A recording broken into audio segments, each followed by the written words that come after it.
So hello everyone, कैसे हो आप सभी। मैं हूं आपकी दोस्त, आपकी मेंटोर एंड आपकी Gen Z Guru CS mehndi तोशनेवाल। I hope आप सभी बहुत अच्छे से होंगे एंड जोरों शोरों से आप सभी की पढ़ाई चल रही होगी। सो आज मैं लेकर आई हूँ वो वीडियो, वो लेक्चर जिसका तुम सभी को बेसब्री से इंतजार था। दैट SBIL सब्जेक्ट में जो चेंजेस आए हैं, ICSI ने उसका सप्लीमेंट इशू करा है। ये किसके लिए हम पढ़ रहे हैं? ये हम पढ़ रहे हैं दिसंबर 26 वाले स्टूडेंट्स के लिए, विच आई मीन इज ऐसे बच्चे जो दिसंबर 26 में एग्जाम देने जा रहे हैं, उनके लिए ये सारे सप्लीमेंट्स पढ़े हुए होने चाहिए। ये सारे एडिशन डिलीशन या जो भी चेंजेस हुए वो तुम सभी की नॉलेज में होने चाहिए। अच्छा, इसमें वो बच्चे भी होंगे जिन्होंने जून 26 के लिए बैच लिया होगा, किसी रीजन से वो जून में एग्जाम नहीं दे पाए होंगे एंड अब वो चाहते हैं दिसंबर में एग्जाम देना। तो आपको भी ये सप्लीमेंट देखना है। जून में एग्जाम दिया, बाय चांस क्लियर नहीं हुआ तो दिसंबर में एग्जाम दोगे तो भी ये सप्लीमेंट देना है। और ऐसे बच्चे जो पहली पहली बार दिसंबर में एग्जाम दे रहे हैं, उनके लिए भी ये लेक्चर रेलिवेंट होने वाला है। हालांकि वो जब लाइव लेक्चर्स करेंगे तो ये सारी चीजें इन द लेक्चर भी कवर हो जाएगी। ये उन बच्चों के लिए जो पहली बार दिसंबर 26 का एग्जाम दे रहे या जिन्होंने बैच लिया। आई होप इस पॉइंट पे क्लैरिटी हो गई होगी, तो देखना सभी को है। अभी दिसंबर 26 एग्जाम के लिए सप्लीमेंट ICSI ने इशू किया। कितने पेज का है? सिर्फ 16 पेजेस का सप्लीमेंट है। इजीली आप उसे पढ़ पाओगे। हम देखेंगे कि कौन कौन से चैप्टर में चेंजेस हुए। यहाँ पर कहने से बेसिकली चेंजेस तुम्हारे पार्ट ए के 4 चैप्टर्स में हुए, पार्ट बी के 15 चैप्टर में। चैप्टर 2, 4, 8, 13 एंड 15, इसमें एडिशंस डिलीशंस या हो सकता है कुछ रिप्लेसमेंट हुआ। चलो देखते हैं कि क्या चेंजेस हुए हैं। Talking about chapter number 2, corporate entities and companies, सबसे पहला यहाँ पर बोला है कि सुनो, स्मॉल कंपनी की डेफिनेशन चेंज हो गई है। यस, तो अभी स्मॉल कंपनी के डेफिनेशन को और सिंप्लीफाई कर दिया। जो हम देखते थे कि गवर्नमेंट चाहे तो लिमिट इंक्रीज कर सकती है, फाइनली गवर्नमेंट ने वो कर दिया। सो स्मॉल कंपनी मतलब क्या? It means a company other than a public company जिसका पेड अप शेयर कैपिटल शिल not exceed 10 crore and turnover शिल नॉट एक्सीड 100 करोड़। क्या मैं बोल सकती हूँ ये लिमिट जो है वो इंक्रीज हो गई है, फाइनली 10 करोड़ एंड 100 करोड़ हो गई। तो हमारे लिए चेंज क्या है? लिमिट का चेंज है। Paid up share capital 10 crore से ज़्यादा नहीं होना चाहिए एंड टर्नओवर भी 100 करोड़ से ज़्यादा नहीं होना चाहिए। व्हेन ऐसे एंड है मतलब आपको दोनों कंडीशन साथ में फुलफिल करनी है। Both conditions have to be fulfilled, दोनों ही कंडीशन चेक करनी है। अच्छा, ये चेंज आया है हमारा। अदरवाइज वही सेम स्मॉल कंपनी की डेफिनेशन है कि ये सेक्शन अप्लाई नहीं होगा होल्डिंग कंपनी पर, सब्सिडरी कंपनी पर, सेक्शन 8 कंपनी पर या ऐसे कंपनी जो किसी स्पेशल एक्ट के अंदर गवर्न करती। खत्म, स्मॉल कंपनी क्या होता है। अच्छा, दूसरा यहाँ पर हम लोग देखेंगे नेम रिजर्वेशन एंड इनकॉर्पोरेशन से रिलेटेड कुछ बात बोली है। चाहे कंपनी की बात करें चाहे हम लोग LLP की बात करें, ठीक है। फोकस करने वाला पॉइंट ये है, वी ऑल नो, चाहे हम कंपनी का नेम रिजर्व करा रहे या फिर LLP का नाम रिजर्व करा रहे, the name shall not be identical, identical नहीं होना चाहिए, और resemble to nearly with the name of an existing company, ठीक है। यानी कि मिलता जुलता भी नहीं होना चाहिए किसी कंपनी और LLP के नाम से एंड सिमिलर भी नहीं होना चाहिए। अभी इसमें हमने मॉड्यूल में बहुत सारे एग्जाम्पल्स तो देखे। फॉर एग्जाम्पल हिंदी का ट्रांसलेशन इंग्लिश में कर दिया, कोई वर्ड ऐड कर दिया है, आपने स्पेलिंग चेंज कर दी तो भी उसे सिमिलर ही माना जाएगा। इस सप्लीमेंट में और एग्जाम्पल्स दे रखे हैं, जैसे कि ऑलरेडी कंपनी एग्जिस्ट करती है, इधर ध्यान देना, A1 इंजीनियरिंग प्राइवेट लिमिटेड के नाम से आप बना रहे हो A1 इंजीनियर्स प्राइवेट लिमिटेड। क्या ये चलेगा? नहीं चलेगा, सेम ही हो गया ना। एक कंपनी प्रोग्रेसिव ज्वेल्स LLP, आप बना रहे हो ज्वेलर्स प्राइवेट लिमिटेड। अरे बाबा, नाम सेम ही लग रहा है हमें, तो LLP और कंपनी के नाम से मिलता जुलता नहीं होना चाहिए। Cross border exports private limited, आपने क्या किया, क्रॉस में अक्रॉस ऐड कर दिया, तो भी आरओसी इस नाम को रिजेक्ट कर देगा। ये एग्जाम्पल है। हो सकता है आप आपके एग्जाम में सेम टू सेम क्वेश्चन देख लो, मतलब यही वर्ड्स वाला क्वेश्चन देख लो, देर आर हाई चांसेस, क्योंकि जब भी आईसीएसआई सप्लीमेंट इशू करता है 4 to 5 मार्क्स का क्वेश्चन आना इन सप्लीमेंट में से निश्चिंत है। ठीक है, निश्चित है, सॉरी नॉट निश्चिंत, निश्चित है। ठीक है, अभी हम देखने वाले हैं कि कुछ नई टाइमलाइन है, ये कुछ नया पॉइंट है जो इंट्रोड्यूस किया गया है कि आपका प्रपोज नाम जो है ये टाइमलाइंस का ध्यान रखना है आपको। अभी क्या बोला गया है, कब आपका प्रपोज नेम परमिट नहीं होगा। कोई एक कंपनी है, ठीक है, उसके नाम से मिलता जुलता कंपनी का आप नाम रख रहे हो एंड वो जो कंपनी है लिक्विडेशन प्रोसीडिंग्स में चली गई है। समझो एक कंपनी का नाम लेट्स अज्यूम गोलमाल लिमिटेड है, गोलमाल लिमिटेड चली गई लिक्विडेशन प्रोसीडिंग्स में, मतलब डिसॉल्व होने वाली है। ठीक है, तो अब ये सेम नेम जो है आप कब तक नहीं रख सकते हो, 2 इयर्स तक नहीं रख सकते हो। जब से डिसॉल्व हुई है वहां से 2 साल तक आप ये सेम नाम नहीं रख सकते हो। तो दीदी अब तो ये डिसॉल्व हो गई, एग्जिस्ट ही नहीं करती है, तो अभी वेटिंग पीरियड कितना है, 2 इयर्स का वेटिंग पीरियड है। ठीक है, दूसरा है हमारे पास, अगर आपकी कंपनी स्ट्रक ऑफ हो गई है, स्ट्रक ऑफ हो गई है यानी कि स्ट्राइक ऑफ हो गई है, रजिस्ट्रार ऑफ कंपनीज ने उसके रजिस्टर में से कंपनी का नाम रिमूव कर दिया, जैसे कि वो कंपनी एग्जिस्ट ही नहीं करती, उस कंपनी के नाम से मिलता जुलता नाम कब तक नहीं रख सकते हो, 20 इयर्स तक नहीं रख सकते हो। अच्छा ठीक है, क्या बोला गया है, ये 20 इयर्स कहाँ से है, from the date of publication in the official gazette being so struck off, तो ऑफिशियल गैजेट में लिखा हुआ है वहां से 20 इयर्स। समझना कौन कौन से सिनेरियो में तुम्हारा प्रपोज्ड नेम परमिट नहीं किया जाएगा, so these are the scenarios. ठीक है, और ये क्या बात हो गई, हमारी रिजर्वेशन की बात है। ठीक है, आगे बढ़ते हैं। ये ना ईयर्स है जहां पर इफ द प्रपोज नेम जो है वो आइडेंटिकल है, किससे आइडेंटिकल है, एलएलपी से आइडेंटिकल है जो लिक्विडेशन में चली गई है, या फिर स्ट्राइक ऑफ हो गई। अगेन इधर टाइम पीरियड क्या है, 5 इयर्स तक नहीं रख सकते हो। अगर स्ट्राइक ऑफ हो गई है एलएलपी तो भी 5 इयर्स, तो कहने से एलएलपी में हम क्या पढ़ रहे हैं, 5 इयर्स, चाहे लिक्विडेट हो गई हो चाहे स्ट्राइक ऑफ हो गई हो, दोनों में ही क्या है 5 इयर्स है। अगेन मिलता जुलता नाम है, लिक्विडेशन में चली गई है तो भी 5 इयर्स, कहने से इजी हो जाएगा याद करना। अच्छा, फॉरेन एलएलपी ना अप्लाई करती है आरओसी के पास उसके नेम को रिजर्व करवाने के लिए। ठीक है, कौन से फॉर्म में, फॉर्म 25 में अप्लाई करती है। तो यहाँ पर बोला गया है उसका नाम वैलिड तब तक के लिए होगा, 3 इयर्स के लिए वैलिड होगा, लेकिन आपको फ्रेश एप्लीकेशन करनी है आफ्टर 3 इयर्स और उसे रिन्यू करवाना रहेगा। मैं पूरा एक बार तुम्हें रिवाइज करवा लेती हूँ, सिंपल सी चीज़ें कि यहाँ पर कुछ रूल्स आए विच सेज कि कब कब कौन कौन से केसेस में अगर ऐसा है हमारी कंपनी या फिर एलएलपी डिसॉल्व हो गई, स्ट्राइक ऑफ हो गई है एंड हम उनके नाम से मिलता जुलता नाम रखना चाह रहे हैं तो कब तक नहीं रख सकते। ठीक है, अभी स्टार्टिंग विथ सबसे पहला हमारा कंपनी का है, अगर प्रपोज्ड नेम जो है वो मिलता जुलता है उस कंपनी के नाम से जो कि डिसॉल्व हो रही है लिक्विडेशन प्रोसीडिंग्स में, तो 2 इयर्स तक नहीं रख सकते। अगर स्ट्राइक ऑफ हो रही है तो 20 इयर्स, एलएलपी में कुछ भी हो रहा है वो लिक्विडेशन में जा रही है या स्ट्राइक ऑफ हो रही है, मिलता जुलता नाम रखना चाहते हो नहीं रख सकते 5 इयर्स तक के लिए। एंड लास्टली बोला आपकी फॉरेन एलएलपी है, उसका नाम रिजर्व होगा 3 इयर्स के लिए, आपको फिर से रिन्यू करवाना पड़ेगा आफ्टर 3 इयर्स। सिंपल। ठीक है, अभी बोला गया है कौन कौन से नेम आप यूज नहीं कर सकते हो जब आप नेम रिजर्व कराओगे।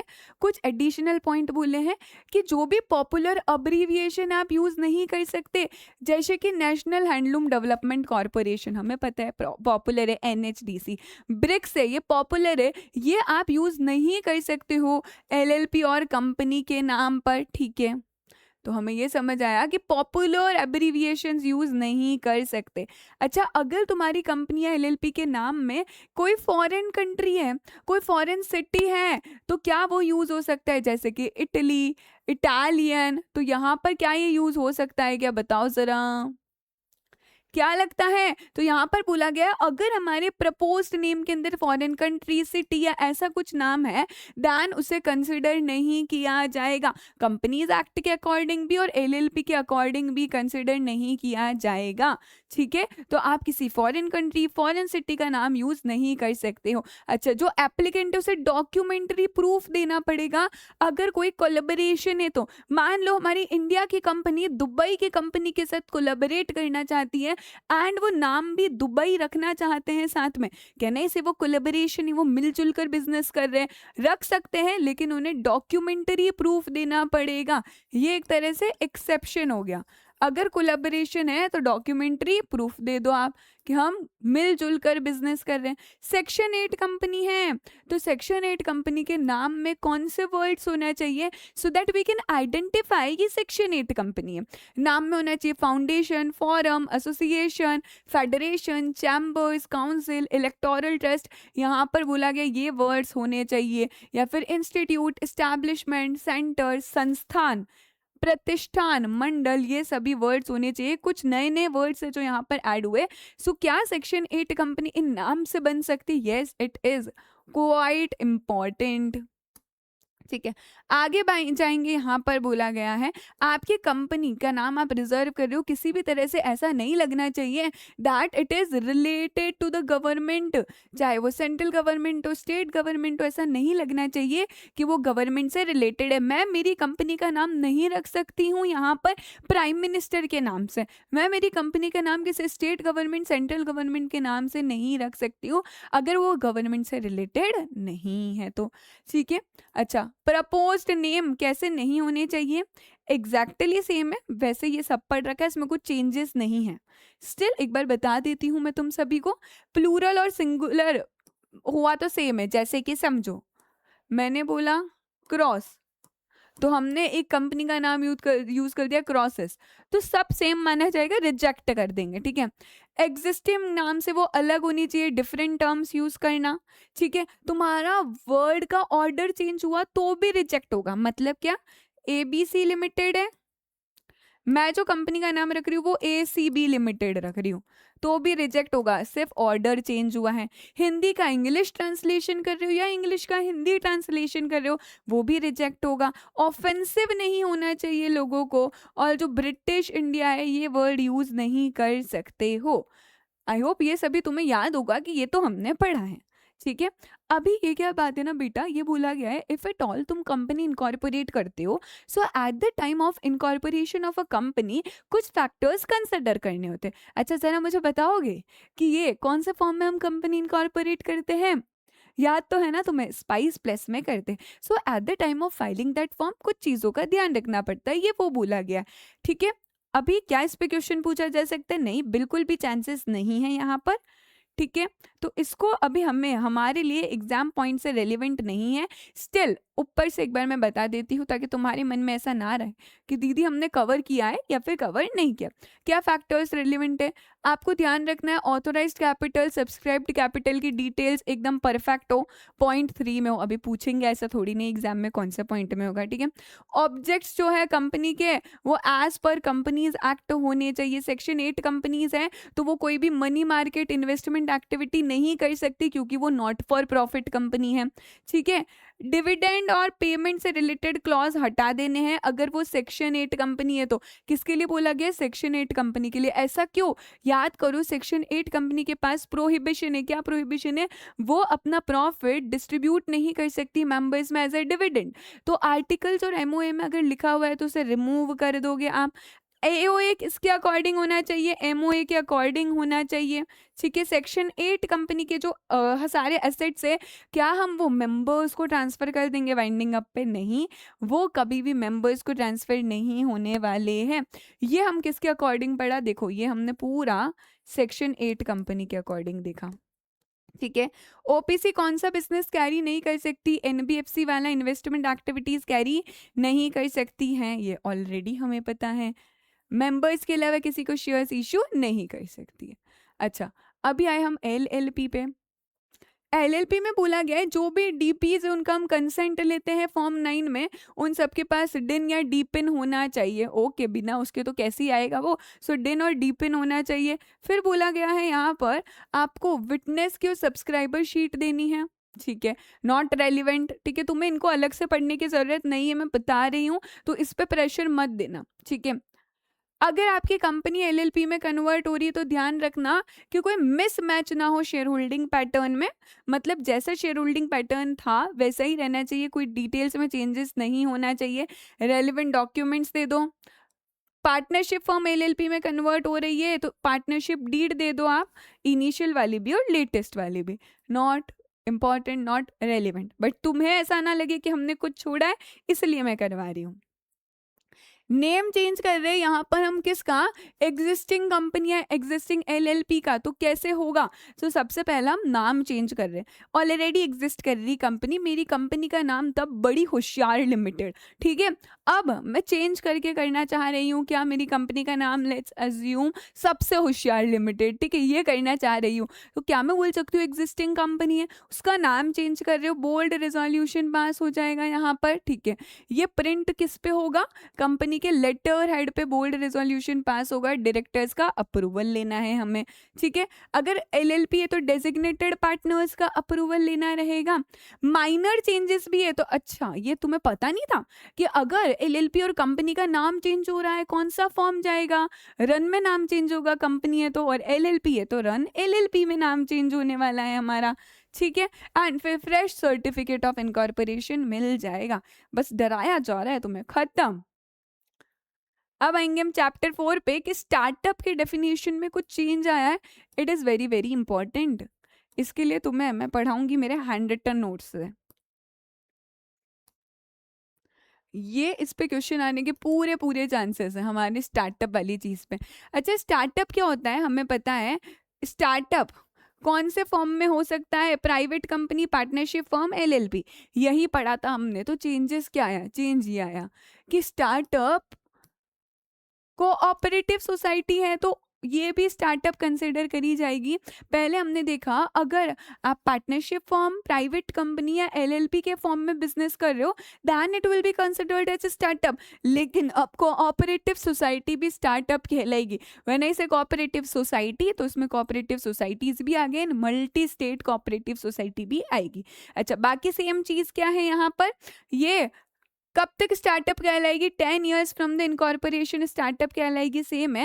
एंड उसका turnover shall not exceed 200 crore, so the limit has been increased. Turnover क्या हो गया, 200 करोड़ हो गया है, पहले हमने 200 करोड़ नहीं पढ़ा था, ठीक है। तो ये भी अगेन चेंज आया है हमारे पास।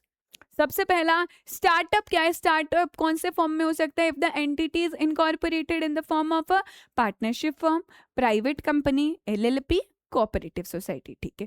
दूसरा पॉइंट, वो स्टार्टअप कब तक कहलाएगा, with in 10 years from incorporation. And the third point is उसका टर्नओवर कभी भी 200 करोड़ से एक्सीड नहीं करना चाहिए, 200 करोड़ से ज्यादा नहीं होना चाहिए, ठीक है। अभी हम यहाँ पर देखते हैं, ये हमें क्लियर हो गया। अच्छा, ये सेम चीज़ है, इनोवेशन डेवलपमेंट वगैरह के लिए काम कर रही होनी चाहिए वो।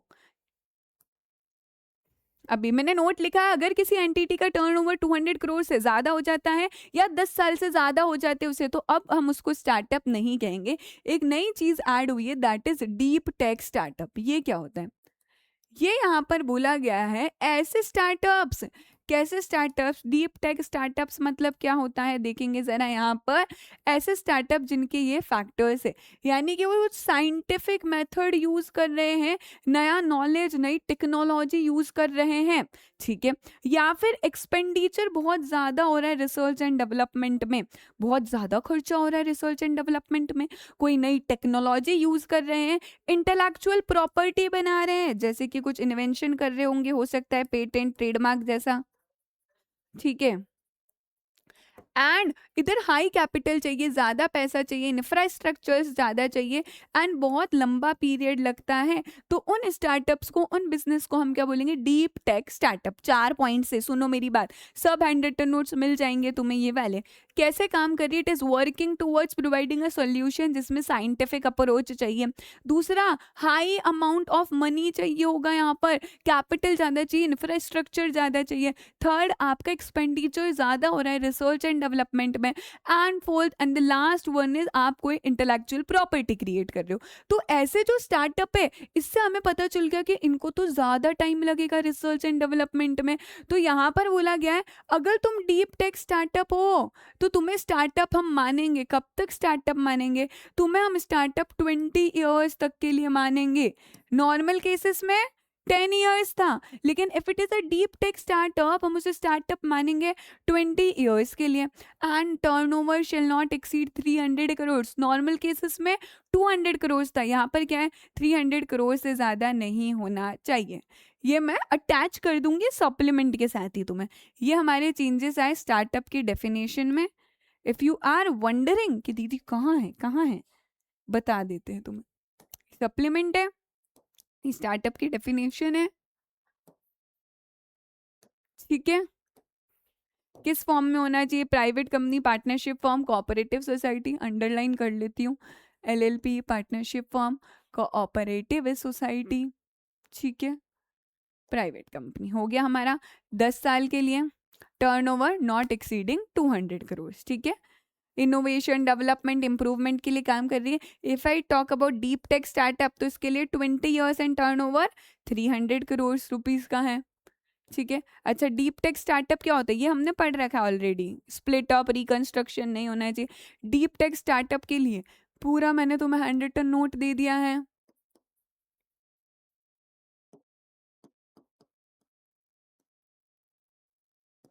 ठीक है। Solution based, new knowledge advancement use कर रही है। हाई परसेंट ऑफ एक्सपेंडिचर हो रहा है। आप क्या इंटेलेक्चुअल प्रॉपर्टी बना रहे हो, टाइमलाइंस ज़्यादा है, पैसा ज़्यादा, इंफ्रास्ट्रक्चर ज़्यादा लग रहा है, ठीक है। सो कहने से स्टार्टअप की डेफिनेशन में अब डीप टेक स्टार्टअप भी आएगा। It will also include a deep tech startup. तो ये नई कैटेगरी है जो इंट्रोड्यूस हुई है यहाँ पर, ठीक है। कोऑपरेटिव सोसाइटी को हमने इंक्लूड कर दिया। पूरा पार्ट यही बोलता है कि अब हमारी कोऑपरेटिव सोसाइटी भी स्टार्टअप कहलाएगी। बस, क्या ये अलग से पढ़ना है? ना, नहीं पढ़ना है, ठीक है। अब कोई भी एंटिटी एज अ स्टार्टअप कहलाती है तो वो क्या करती है? उसको रिकॉग्निशन मिलना चाहिए डीपीआईआईटी से। सेम प्रोसेस, आप एप्लीकेशन भेजो डीपीआईआईटी के पास। कुछ चेंज क्या इसमें है? इसमें कोई चेंज नहीं है, कोई चेंज नहीं है। जो हमने पढ़ा वही है, तुम सप्लीमेंट देख के डरो मत। चेंज तो हार्डली 2 या 3 पेज का होता है, ठीक है। सर्टिफिकेट ऑफ इनकॉर्पोरेशन ले जाओ, right up about the nature of the business, ठीक है। अगर तुम्हारी डीप टेक स्टार्टअप है तो इसमें बोला गया है आपको ऑनलाइन एप्लीकेशन भेजनी है एंड बताना है कि कैसे वो डीप टेक स्टार्टअप है। ये हमारा न्यू पॉइंट है कि अगर तुम अप्लाई कर रहे हो as a deep tech startup, क्योंकि जब मैं डीप टेक स्टार्टअप के लिए अप्लाई करूंगी यहाँ पर मैं 20 ईयर्स के लिए स्टार्टअप कहलाऊंगी एंड टर्नओवर की लिमिट भी 300 करोड़ हो जाएगी। इन दैट केस मुझे यहाँ पर बताना पड़ेगा कि मैं सारे एट्रीब्यूट्स फॉलो कर रही हूँ। डीपीआईआईटी या तो एक्सेप्ट करेगा या फिर रिजेक्ट करने वाला है, ठीक है। तो ये नया पॉइंट हमें एक मिला। अच्छा, अब याद करो कि हमारे स्टार्टअप को इनकम टैक्स से एग्जाम्पशन मिलती है। कौन से सेक्शन में? सेक्शन 80 आईएसी में इनकम टैक्स से एग्जाम्पशन मिलती है। Okay, yes. कितने साल के लिए? 3 साल के लिए आपको कोई भी टैक्स पे करने की ज़रूरत नहीं है। वही चीज़ बोली, चाहे आप नॉर्मल स्टार्टअप हो चाहे डीप टेक स्टार्टअप हो, आपको 80 आईएसी के अंदर इनकम टैक्स की एग्जाम्पशन मिलेगी। कंडीशन, इंटर मिनिस्ट्रियल बोर्ड से सर्टिफिकेट ले लो, सर्टिफिकेट मिल जाएगा, रिकॉग्नाइज हो जाओगे तो यहाँ पर आपको एग्जाम्पशन मिलेगी। अप्लाई कौन से फॉर्म में करना है? फॉर्म 1 में अप्लाई करना रहेगा। किसके लिए? इनकम टैक्स एग्जाम्पशन के लिए। अभी इसको देख के डरने की कतई ज़रूरत नहीं है। क्यों? कंडीशंस फॉर स्टार्टअप याद करो। थोड़ा तुमने एंजल टैक्स पढ़ा था, सेक्शन 56 टू 7B, कि इधर इधर इन्वेस्ट नहीं कर सकते।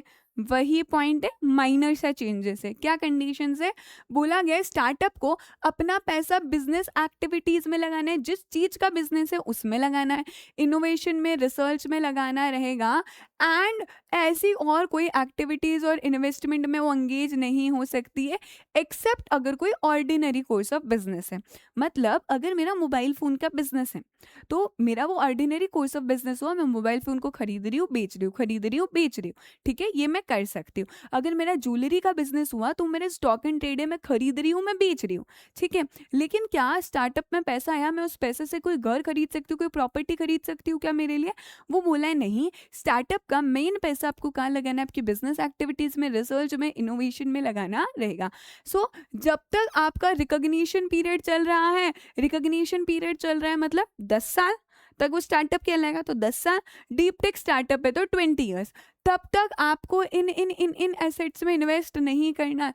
अभी मैंने क्यों बोला तुम्हें, एंजल टैक्स में था ना, वही चीज है, सेम है एंजल टैक्स वाला, लेकिन अब हम इसको कंडीशंस की तरह पढ़ रहे हैं कि स्टार्टअप के क्या कंडीशन है, उसका पैसा कहाँ नहीं लगना चाहिए। लैंड एंड बिल्डिंग में नहीं लगना चाहिए, चाहे वो रेसिडेंशियल हो चाहे नॉन रेसिडेंशियल हो, लेकिन स्टॉक इन ट्रेड है तो चलेगा। ये लैंड एंड बिल्डिंग हमने पढ़ा था, एंजल टैक्स याद करो। लोन्स एंड एडवांसेस में नहीं देना है, लेकिन तुम्हारे बिजनेस का काम ही है ये, तुम पैसा लेंड करते हो तो चलेगा। कैपिटल कंट्रीब्यूशन नहीं करना है, लेकिन अगर ये नया चीज है, स्टार्टअप के बिजनेस से रिलेटेड हुआ कंट्रीब्यूशन तो चलेगा, हमें ही बेनिफिट मिलने वाला है बाद में। शेयर्स एंड सिक्योरिटीज में इन्वेस्ट नहीं करना है, लेकिन आप इन्वेस्ट कर रहे हो तो वो कहीं ना कहीं स्टार्टअप के कोर बिजनेस से रिलेटेड है, चलेगा। मोटर व्हीकल, एयरक्राफ्ट, यॉट खरीद नहीं सकते हाई वैल्यू के, यहाँ पर चेंज कर दिया हाई वैल्यू के, लेकिन अगर आप लीज कर रहे हो, हायर कर रहे हो ट्रेड पर्पस के लिए तो चलेगा। ज्वेलरी और अदर लग्जरी एसेट नहीं खरीद सकते हो, लेकिन स्टॉक एंड ट्रेड है तो चलेगा। लास्टली, कोई भी आप स्पेक्यूलेटिव नेचर का काम नहीं कर सकते। स्पेक्यूलेटिव यानी कि जहाँ पर उधार चढ़ाव हो, हमें पता ही नहीं चले कि पैसा आ रहा है कि जा रहा है, वैसा कोई भी काम नहीं करना है। सो ये क्या कंडीशन है, क्या ये इंपॉर्टेंट है? Definitely yes. ठीक है, क्या ये डिफिकल्ट है? डेफिनेटली नहीं, हम पढ़ चुके हैं ऐसा ही सब कुछ। नेक्स्ट आता है हमारे पास चैप्टर 8 फाइनेंशियल सर्विसेज ऑर्गेनाइजेशन। इसमें भी चेंज क्या है, एनबीएफसी के लिए नेट ओन्ड फंड बोला गया है, कितना होना चाहिए कम से कम, ये मेन चीज है कि कम से कम 10 करोड़ का होना चाहिए। अच्छा, वी हैव सीन कि अलग अलग टाइप्स ऑफ एनबीएफसीज होती है, एंड अलग अलग एनबीएफसीज के लिए नेट ओन्ड फंड की रिक्वायरमेंट अलग होती है। लेकिन एक बार जब आपके एनबीएफसी को आपको रजिस्टर करना है आरबीआई के पास, तो मिनिमम नेट ओन्ड फंड कितना होना चाहिए, 10 करोड़ का होना चाहिए। क्या रिक्वायरमेंट्स है रजिस्ट्रेशन की? सबसे पहला वो कंपनी होनी चाहिए as per companies act, minimum net owned fund 10 crore का होना चाहिए।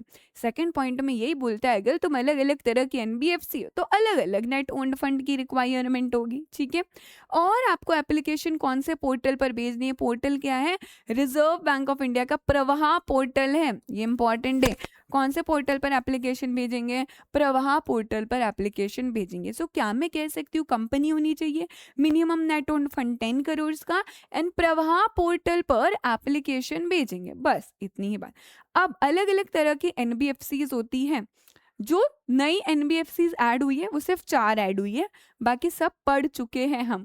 तो ये बस डराया जाता है, ये थोड़ा दिमाग लगा के देखने की बात है कि एक्चुअल में सप्लीमेंट्स में कुछ नया आया है तो कितना नया आया है, एंड इसीलिए तो हम हैं, इसीलिए तो तुम्हारी जेंसी गुरु मिस मेहंदी तुम लोगों के साथ है। डोंट वरी, जून में दो, दिसंबर में दो, चाहे जून में दो चाहे दिसंबर में दो, मैं हमेशा हमेशा हमेशा मेरे नादान परिंदों के साथ हूँ, ठीक है। अभी देखो यहाँ पर एनबीएफसी को हमने कैटेगराइज किया एक्टिविटीज के बेसिस पर।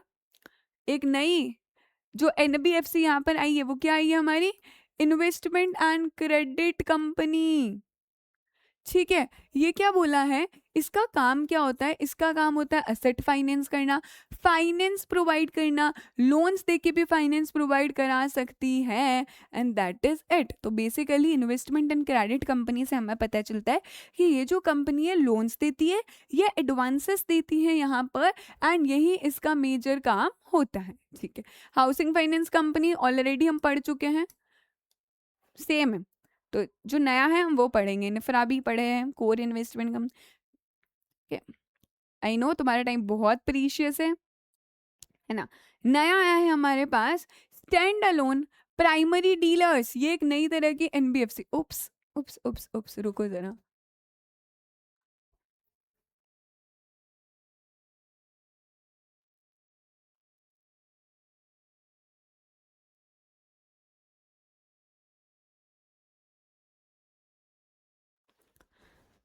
ओके दिख गया ना। हाँ, स्टैंड अलोन प्राइमरी डीलर्स क्या बोलता है, ये एनबीएफसी किस में डील कर रही है, ये एनबीएफसी गवर्नमेंट सिक्योरिटीज में डील कर रही है। एंड उसमें वो प्राइमरी डीलर है, यानी कि गवर्नमेंट जो सिक्योरिटीज इशू करती है उसमें ये एनबीएफसी डील कर रही है, जिसे हम बोलते हैं गवर्नमेंट सिक्योरिटीज मार्केट। एसपीडी मतलब क्या है, स्टैंड अलोन प्राइमरी डीलर्स है, एंड वो सपोर्ट करते हैं जीसैक मार्केट, यानी कि गवर्नमेंट सिक्योरिटीज मार्केट को। क्या करेंगे ये जो भी गवर्नमेंट के ऑक्शंस होते हैं उसमें पार्टिसिपेट करते हैं, मार्केट में पार्टिसिपेट करते हैं, इन्वेस्टमेंट करेंगे वहाँ पे, बाय एंड सेल का काम करते हैं हमारे स्टैंड अलोन प्राइमरी डीलर्स। इन सब के बारे में बहुत ज़्यादा इंफॉर्मेशन गिवन नहीं है, ठीक है। फिर आता है हमारे पास NBFC peer to peer lending platform. मतलब ये क्या करने वाला है, ये लोगों को मिलाने वाला है। व्हाट डज इट मीन, एक पर्सन है जिसे इन्वेस्ट करना है, ठीक है, एक पर्सन है जिसे इन्वेस्ट करना है, सामने वाला पर्सन है जिसे पैसा चाहिए। तो अब ये NBFC peer to peer lending इन दोनों पार्टीज को मिला देगा। वही काम है एनबीएफसी का। यहाँ पर पीयर टू पीयर में वो कैसे काम कर रहा है, acting as a intermediary, intermediary की तरह काम कर रहा है। दिख रहा है तुम्हें कैसे काम कर रहा है, एक्टिंग एज ए इंटरमीडियरी। जिसको लोन चाहिए उन्हें लोन प्रोवाइड करेगा, जिसको इन्वेस्ट करना है उसे इन्वेस्टमेंट देगा। नेक्स्ट आता है एनबीएफसी अकाउंट एग्रीगेटर। क्या बोला गया है, ऐसी एनबीएफसी है जो अकाउंट एग्रीगेटर वाला बिजनेस करती है, फीस भी चार्ज करती है। अभी तुम्हारे मन में क्वेश्चन आ सकता है कि मैम इतनी सारी एनबीएफसी हम पढ़ रहे हैं, क्वेश्चन कैसे आएगा। शॉर्ट नोट आ सकता है किसी भी टाइप्स ऑफ एनबीएफसी पे। यहाँ पर चांसेस है कि इन एनबीएफसी पे एक पे आ जाए, सब पर तो नहीं आएगा, बिकॉज इतनी ज्यादा डिटेल में इंफॉर्मेशन यहाँ पर गिवन नहीं। Just a minute.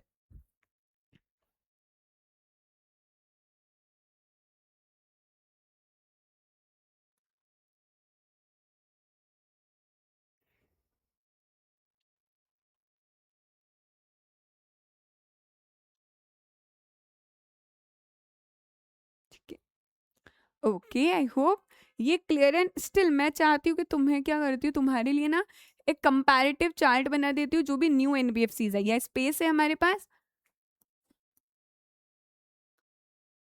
एक ऐसे कलर भी विजिबल होगा। जो भी न्यू एनबीएफसीज पढ़ रहे हैं उसका मेन काम क्या है, उसके हैंड रिटन नोट्स देख लो तुम लोग, इजी कर लो चीजों को। सबसे पहला हमने पढ़ा था investment and credit company,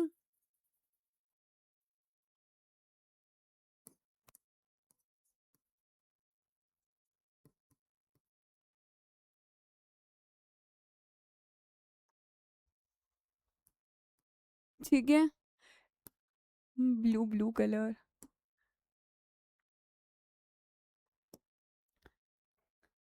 it carries investment and lending business,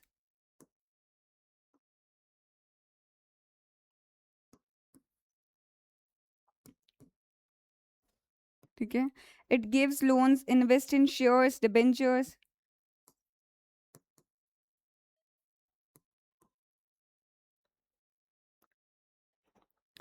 for vehicles business, ठीक है, किसी भी पर्पस के लिए अगर आपको लोन चाहिए तो लोन मिलेगा, and invest in shares and debentures. खत्म, नाम से ही पता चल रहा है।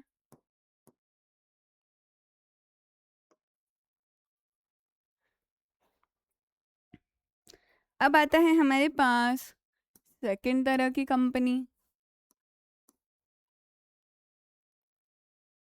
सेकंड हमने कौन सी पढ़ी थी, stand alone primary dealers.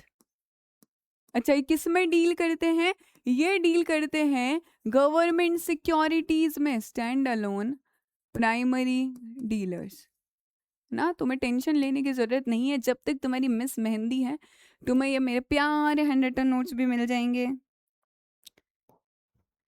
It mainly deals in government security,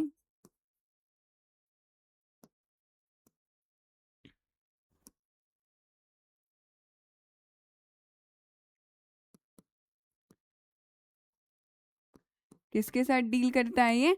government securities में डील करेगा। व्हेन आई से डील इन गवर्नमेंट सिक्योरिटी मतलब बाय भी करेंगे गवर्नमेंट सिक्योरिटीज को, सेल भी करेंगे।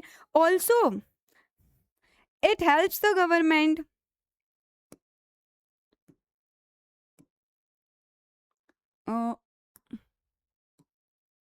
ठीक है, bye, it mainly deals in government security by buying and selling,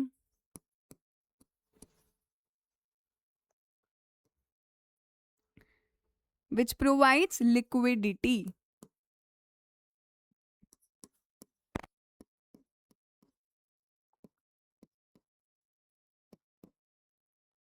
participate भी करता है ये गवर्नमेंट टेंडर्स में।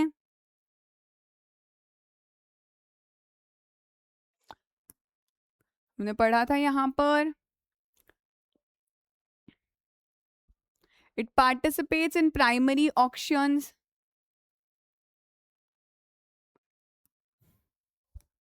it participate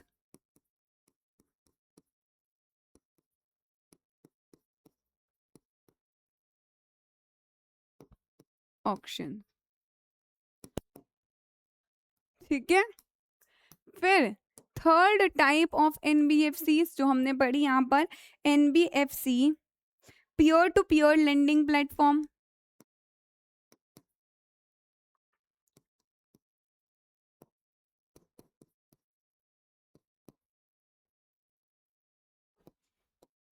ये कैसे काम करता है? It will act as an intermediary.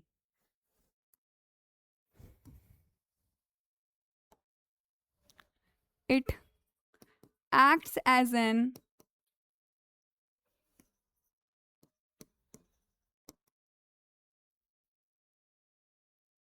intermediary which connects borrowers with lenders।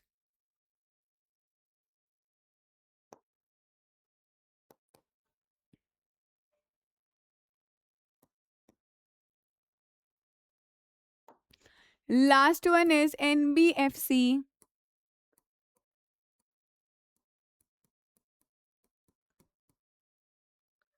account aggregator। ठीक है, ये अकाउंट एग्रीगेटर हमारा लास्ट वाला है।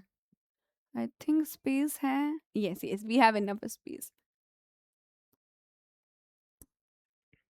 अच्छा, सबसे पहले हम लोग देखेंगे अकाउंट एग्रीगेटर मतलब क्या हुआ है।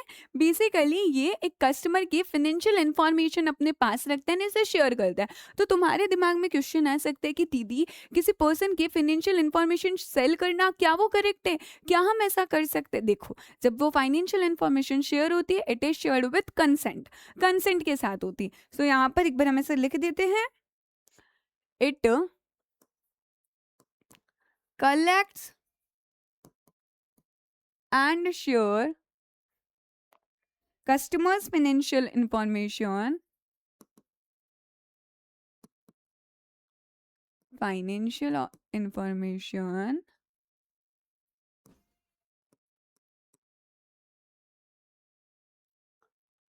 only after obtaining their consent।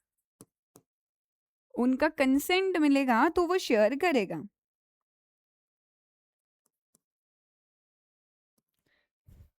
अच्छा, एग्जाम्पल समझना यहाँ पर इस चीज के लिए, सो दैट तुम्हारे दिमाग में क्रिस्टल क्लियर हो। फॉर एग्जाम्पल एक पर्सन है राजू। राजू ने क्या किया है, इसने अप्लाई किया है होम लोन के लिए। तो जब ये बैंक के पास होम लोन के लिए अप्लाई करेगा या एनबीएफसी के पास अप्लाई करेगा, तो देखना पड़ेगा ना क्या राजू इस पोजीशन में है कि वो रीपे कर पाएगा। So these NBFC aggregators will come into picture, और ये एनबीएफसी एग्रीगेटर इस कस्टमर की यानी कि राजू के कंसेंट के साथ उसकी फाइनेंशियल इंफॉर्मेशन शेयर करेंगे सो दैट उसे लोन मिल जाए।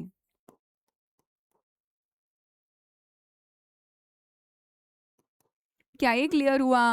आई होप तुम्हें एग्जाम्पल से समझ आया होगा। सो चेंज क्या है, ये 4 चेंजेस है, मतलब ये 4 एनबीएफसी ऐड हुई है on the basis of activity.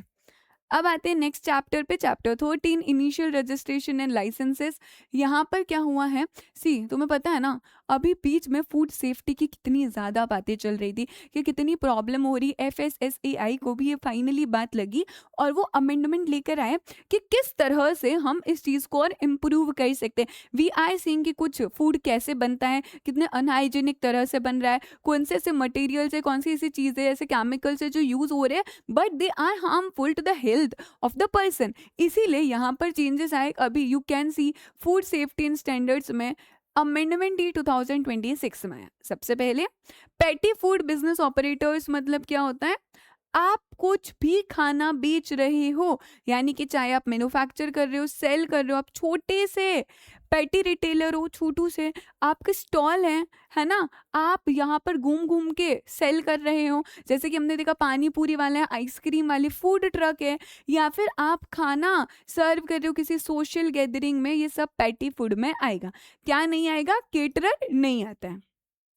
अच्छा, अभी बोला गया फूड अथॉरिटी तुम्हें रजिस्ट्रेशन सर्टिफिकेट तभी देगी जब तुमने कुछ इंपॉर्टेंट रिक्वायर्ड डॉक्यूमेंट्स सबमिट किए हैं। अब वी आर गोइंग टू सी कि कैसे रजिस्ट्रेशन मिलता है, क्या क्या इंपॉर्टेंट डॉक्यूमेंट्स है जो हमें सबमिट करने पड़ेंगे। देखो जरा यहाँ पर,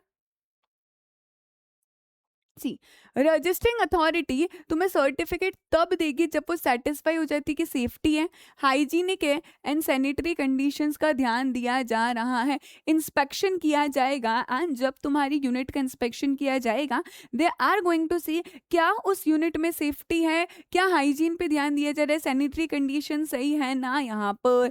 ठीक है, तो रजिस्ट्रेशन कब मिलेगा, इंस्पेक्शन है तो 30 डेज के अंदर अंदर रजिस्ट्रेशन मिल जाएगा। ये भी तुम्हें मैं लिखवाऊंगी यहाँ पर ही। पहला, if inspection is being ordered,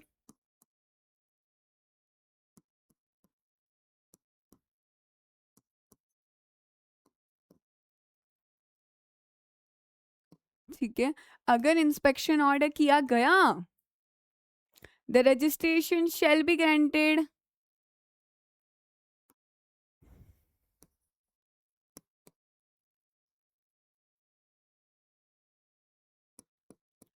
shall be granted with in 30 days, 30 दिन के अंदर अंदर।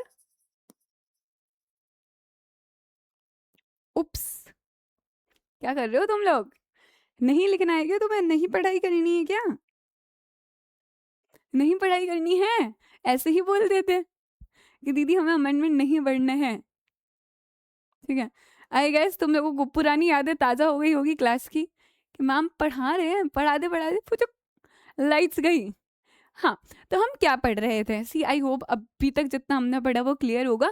हमने क्या क्या देखा अभी तक, हमने स्मॉल कंपनी के डेफिनेशन देखी, पेड अप शेयर कैपिटल शिल नॉट एक्सीड 10 करोड़, टर्नओवर शिल नॉट एक्सीड 100 करोड़। ठीक है, ये मेजर चेंज हुआ था। उसके बाद हमने नेम रिजर्वेशन के लिए देखा है यहाँ पर कि आपका नाम सिमिलर नहीं होना चाहिए, एक सिंगुलर प्लूरल, हिंदी का इंग्लिश ट्रांसलेशन कर रहे हो, ऑर्डर चेंज कर रहे हो, ब्रिटिश इंडिया वर्ड नहीं होना चाहिए, ऑफेंसिव नहीं होना चाहिए। फिर हमने देखा कितने टाइम तक के लिए आप यूज नहीं कर सकते हो। सी इफ आई से एलएलपी है तो सब में 5 years है, अगर मैं कंपनी की बात करूँ वो लिक्विडेशन में हुई है 2 साल, स्ट्राइक ऑफ हुई है 20 years। फॉरेन एलएलपी है उसका नाम रिजर्व होगा 3 साल के लिए, आफ्टर 3 years आपको रिन्यू करवाना रहेगा। ये हमने पढ़ा। मेजर पॉइंट हमने देखा कि अगर सेक्शन 8 कंपनी है तो उसके नाम के एंड में क्या होना चाहिए, चैम्बर्स, एसोसिएशन, संस्था, ऐसा नाम होना चाहिए, ऐसे वर्ड्स होने चाहिए। ठीक है, afterwards we are going to see यहाँ पर, आई होप कि जो मैंने इतनी मेहनत करी है वो वेस्ट ना गई हो। तुम लोगों ने तो लिख दिया होगा।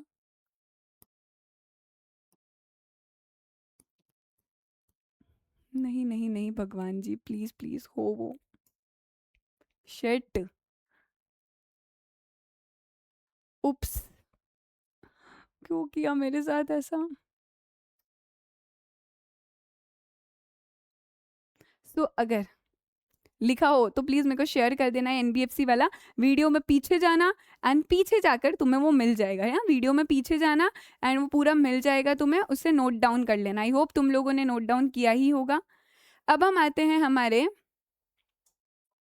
इधर एफएसएसएआई के ऊपर।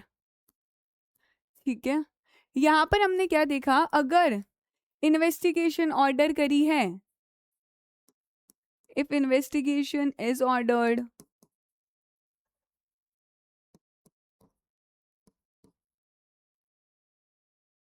the certificate shall be granted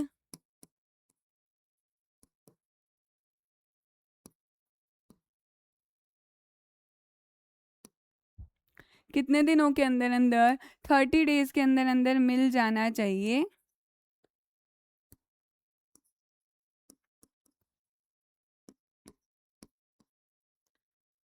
if they are satisfied with कि सब कुछ सही है, safety, if they are satisfied with safety, hygiene and sanitary conditions, तो क्या होगा, आपको सर्टिफिकेट मिल जाएगा। ये हमारा पहला पॉइंट हो गया। सेकंड पॉइंट हम यहाँ पर देखने वाले हैं, अगर रजिस्ट्रेशन नहीं मिला, ठीक है, अगर रजिस्ट्रेशन नहीं मिला या मना कर दिया गया है और 30 डेज में कोई भी डिसीजन कम्युनिकेट नहीं किया गया है, तो उस केस में क्या होने वाला है, सी आपको अगर रजिस्ट्रेशन नहीं मिला, सीधी सी बात है, you can not start your business. पर 30 दिन हो गए, तुम 30 दिन से इंतजार कर रहे हो कब रजिस्ट्रेशन सर्टिफिकेट आएगा, कोई भी कम्युनिकेशन नहीं किया, तो सब मान लिया जाएगा कि सब कुछ सही है, you may start your business, आप अपना बिजनेस स्टार्ट कर सकते हो। ठीक है, जब भी रजिस्ट्रेशन रिफ्यूज किया जाएगा, आपको अपॉर्चुनिटी ऑफ बीइंग हर्ड दी जाएगी। अच्छा, जैसे ही आपने डॉक्यूमेंट्स दे दिया, आपको इंस्टेंट रजिस्ट्रेशन सर्टिफिकेट मिलेगा। ये तीनों पॉइंट्स में लिखवा देती हूँ।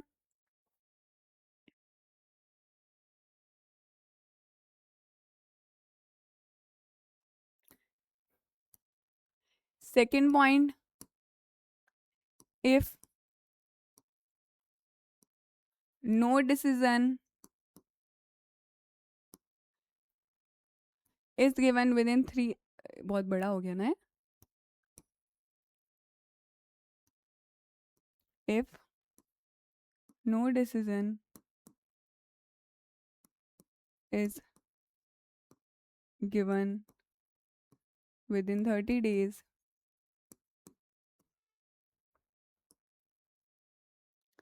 it may start its business.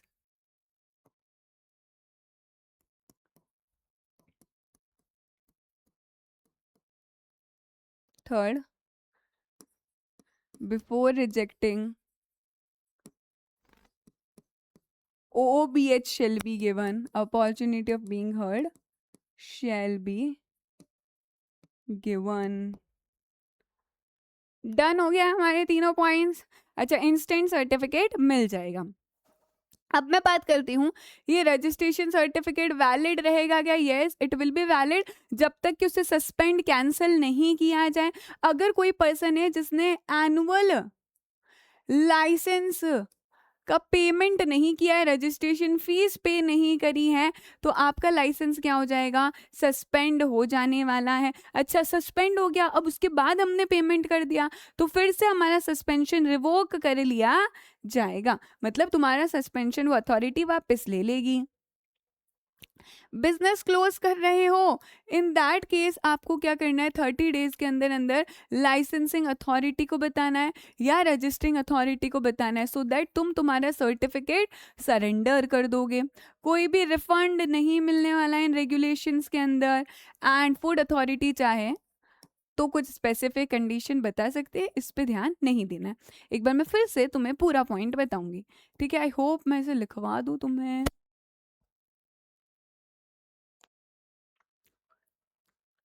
Validity लिख दो चलो।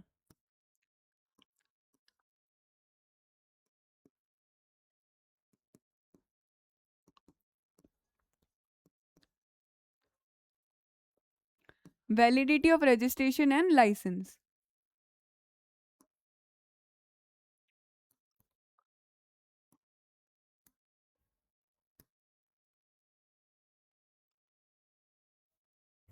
पहला, a license shall remain valid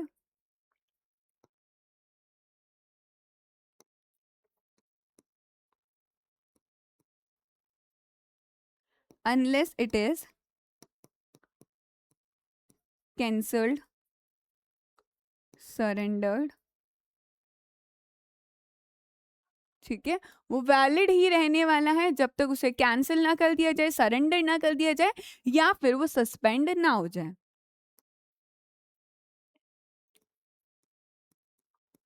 और सस्पेंडेड, ये हमारा पहला पॉइंट हो गया। अगर किसी ने फीस पे नहीं करी है तो लाइसेंस सरेंडर हो जाएगा, ठीक है? इफ एनी पर्सन, कब सस्पेंड होगा? इफ एनी पर्सन नहीं,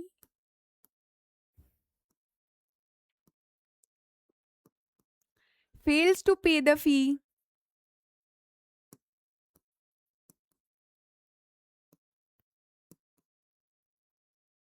their license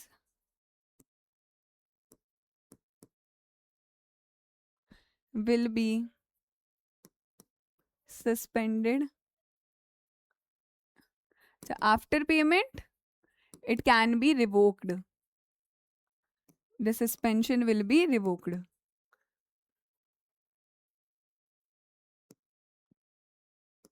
जैसे ही पेमेंट करोगे तुम्हारा सस्पेंशन वापस ले लेंगे। ये हमारा सेकंड पॉइंट हो गया। अच्छा, थर्ड क्या बोला? अगर तुम्हारा बिजनेस क्लोज कर रहे हो तो 30 डेज के अंदर अंदर इन्फॉर्म कर दो।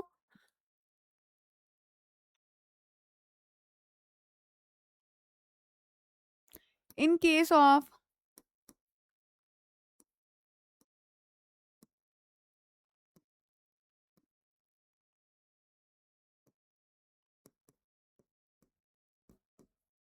Inform to registering authority, inform to licensing या फिर रजिस्टरिंग अथॉरिटी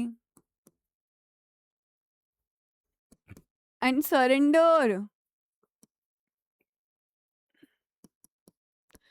अब तो तुम्हारा बिजनेस ही बंद हो गया ना, सो सरेंडर सर्टिफ विद इन, क्या सरेंडर कर रहे हैं? सर्टिफिकेट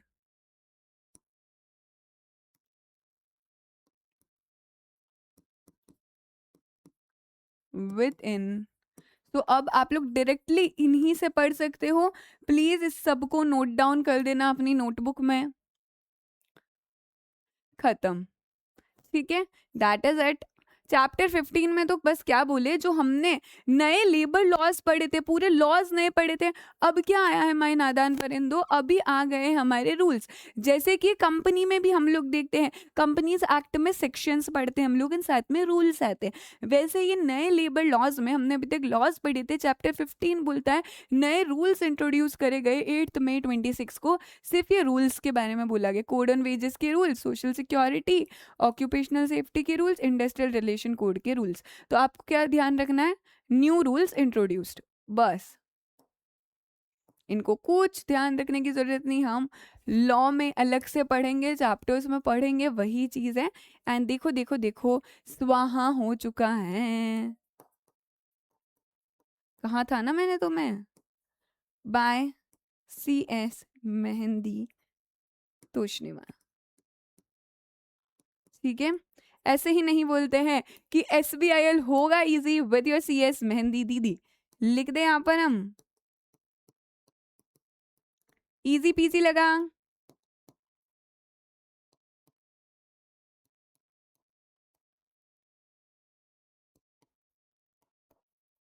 ठीक है, सॉर्ट हो गया है सारा, इन सबको लिख देना।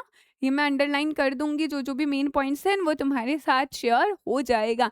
So that is it from my side, मैं नादान परिंदो। आई होप आप लोगों को ये सप्लीमेंट एंड अमेंडमेंट की वीडियो हेल्पफुल लगी हो। खूब खूब खूब अच्छे से पढ़ो, सिर्फ इस पर प्रेशर लेने की जरूरत नहीं, बस जो नए पॉइंट्स है, नए एडिशन है, इसको ध्यान रखना। That's it from my side. Please let me know कि ये लेक्चर कैसा लगा है, क्योंकि बहुत जल्दी सबसे पहले तुम्हारे पास ये SBIL के सप्लीमेंट की वीडियो आई है, ताकि मेरे नादान परिंदों को कोई भी प्रॉब्लम ना आए एंड हम SBIL को करेंगे easy with your CS Mehndi दीदी। This is your Gen Z guru signing off. Bye bye.